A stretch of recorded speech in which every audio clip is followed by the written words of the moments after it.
Shalom. It's so wonderful to be here.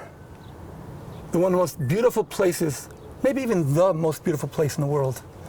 I'm standing at a place and I just turn around and my heart is filled with godly inspiration.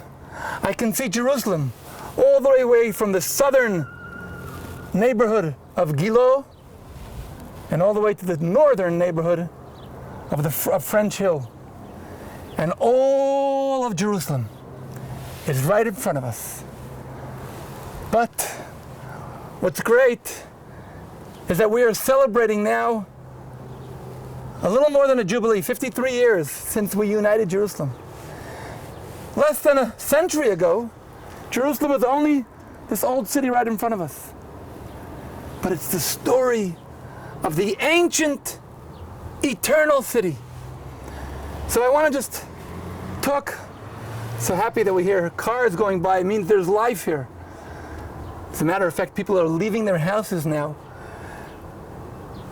Since so long we weren't here for 50 days, we weren't allowed on the Temple Mount. It was closed, it's still closed, but we're allowed out of our houses and we hope to be able to go back to the Temple Mount as soon as possible. But what we can see over here in front of us, straight in front of us, right in the center, is the Temple Mount. The place where Abraham taught the world the foundations of faith, the commitment to God, the readiness to be devoted to God and give Him everything, to be His servant, to say, Hineni, here I am, right over there. The place where the first temple built by Solomon stood, right over here. The place where the second temple stood, built at the beginning by Zerubbabel, later on by the people who came back from Babylon.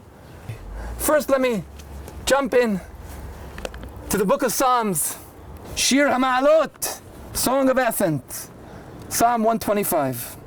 Those who trust in the Lord are like Mount Zion, which will not falter but will abide forever. Jerusalem has mountains around it, and the Lord is around His people, from now into eternity.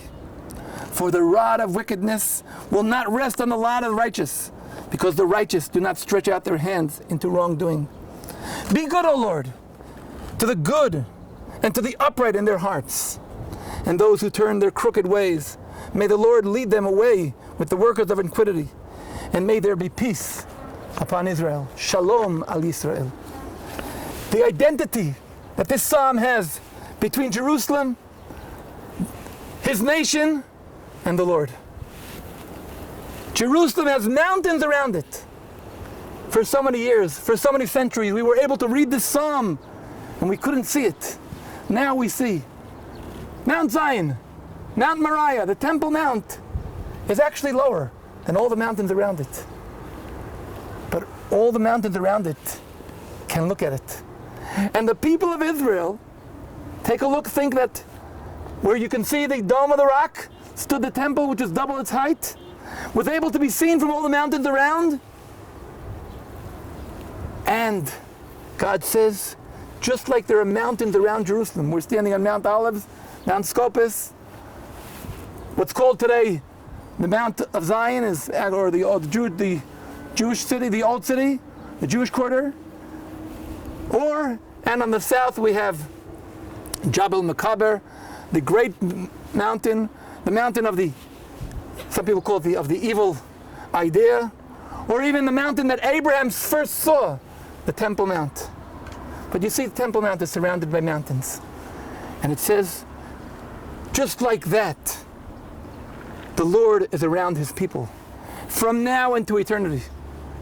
The Lord around His people, I can imagine a hug. God is hugging His people like the mountains are hugging Jerusalem. But I can even think in something greater than that. When I look around here, it looks to me like a womb. God says that Jerusalem is His chosen son. The people of Israel are His chosen son. This is the womb And the people of Israel and Jerusalem are in the center. This reminds me of Psalm 32, where it says, many are the pains of the wicked, but as for him who trusts in the Lord, kindness will encompass them. Chesed yisovenu, haboteach badonai chesed yisovenu. It's exactly the same exact quote of habotchim badonai, those who trust in God. But this psalm also takes me back to a different psalm, the psalm that we are very much familiar with, Psalm 121. In Psalm 121 it says, I'm raising my eyes to the mountains, from where is my help going to come? If he's raising his eyes to the mountains, he's standing over there. And therefore he says, my help is from God. So here we're standing on the mountains and facing Zion. And then he says, he will not allow your foot to falter. In Psalm 125, what we just read now, Zion, the Mount of Zion, will not falter, but rather will abide forever. And so God is around us. And the psalm continues, be good, O Lord, and upgrade the good. Because there are different kinds of people. There are those who are battling and fighting the evil. On them it says in verse 3, the rod of wickedness will not rest on the lot of the righteous. These righteous people are fighting, are daily in a fight. And help the righteous not to stretch out and to be wrongly guided by the wrong. That's level number 1. Level number 2 are people that are simple. They have no battles. Life is so peaceful for them. For them, verse 4, bring good, O Lord, to the good and the upright in their hearts. But the highest level is verse 5. Those who turn the crooked ways, may the Lord God lead them away. These are the people that know how to take the crookedness and make it straight. Shalom al Yisrael. Now what do we have here? We have the good and we have the Shalom al Yisrael. In Psalm 128, we're talking about Shalom al Yisrael. We're saying, see the good, Urei betuv Yerushalayim. So we're standing right over here on Mount of Olives. The Mount of Olives, by its name, is mentioned in the Bible only once. It's mentioned in the description in the book of Zechariah, where Zechariah is talking about the day of God, the day of final redemption, the day that all the nations will come to prostrate themselves to the King of the Lord. But right before that, it describes what's going to happen in the city. And listen what it says. And on that day, I'm in Zechariah 14, verse 4, his feet shall stand on the Mount of Olives, which is before Jerusalem. And on that day, his feet should stand on the Mount of Olives, which is before Jerusalem on the east. And the Mount of Olives shall split in the midst.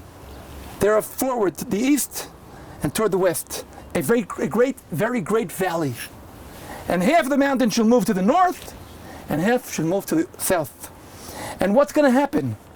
It shall come to pass on that day, there shall be no light, only disappearing light in thick darkness. But on that day shall be known to the Lord, neither day nor night. We're going to get back to the beginning of the creation of the world, when there was no day and no night, and suddenly there became light. And it shall come to pass on that day, spring water shall come forth from Jerusalem, half to the eastern sea, half to the western sea. In the summer and in winter it shall be. There'll be summer and winter, it'll be eternal water. And the Lord shall become king over all the earth. On that day shall the Lord become one, and his name one. We are now standing here in a time, in an era of redemption. We've seen the people of Israel coming back. We see Jerusalem becoming a large city. Just a century ago, it was what's in the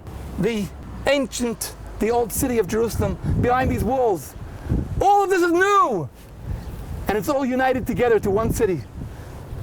In 6 days, we managed to overcome our enemies on all the borders and unite Jerusalem to become one. Jerusalem, a city that unites those who are trust in God.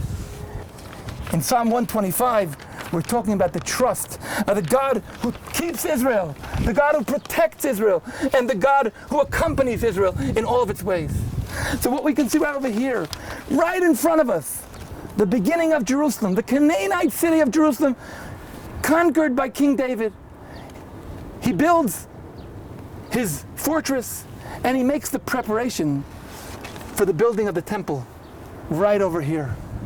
And his son builds it. And when God tells David, you're not going to be able to build a temple, he doesn't go back home and say, okay, I'm finished. He does all the preparations needed, including bringing the ark to the temple. And it was so important for him. But what was more important for him was uniting the people. When he ran away during the rebellion of his son Absalom, he runs up Mount of Olives, and the high priest Tzadok says, let's take the ark with us. And David says, no, the ark has one place, Jerusalem, the Mount of God. If God wants us back here, we'll be back here. If he doesn't want us back here, we're not going to be back here. David had nothing about himself. It was about God.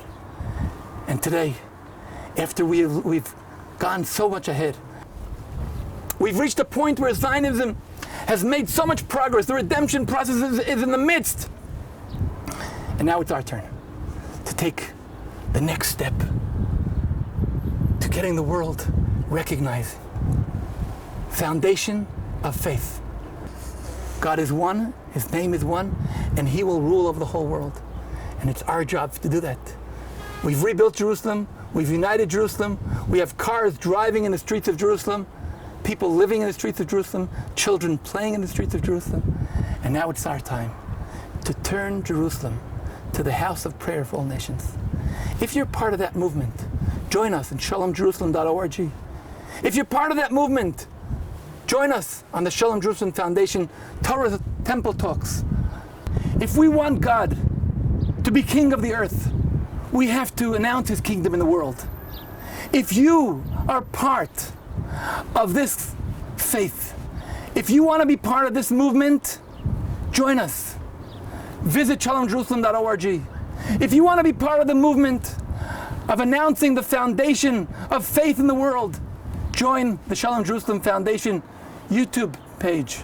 If you want to be part of the movement of establishing God's kingdom in the world, visit us on the Shalom Jerusalem Foundation Facebook page. If you want to be part of the movement of the foundation of faith in the world, join us. Make your prayer meetings to face Jerusalem. If you want to be part of the movement of announcing God's kingdom in the world, take upon yourself the commitment, take upon yourself the devotion to God, to his chosen city, to his chosen land, to his chosen people, to his word in the world. If you want to be part of the redemption plan, if you want to be part of the redemption process, if you want to be part of those who trust in God and be like Mount Zion, eternal forever, when all the other nations are not here. The Romans, the Babylonians, the Turks, the Greeks, the Spanish, all the empires are not here. The people of Israel are here. If you want to be part of that movement, join the Shalom Jerusalem Foundation. Bring the word of God from Jerusalem to all humanity. If you want to be part of the biblical era, if you want to be part of the biblical era, the biblical redemption plan, if you want to be part of the movement establishing God's kingdom in the world from Jerusalem, join, share, encourage, pray to Jerusalem. Shalom from Jerusalem.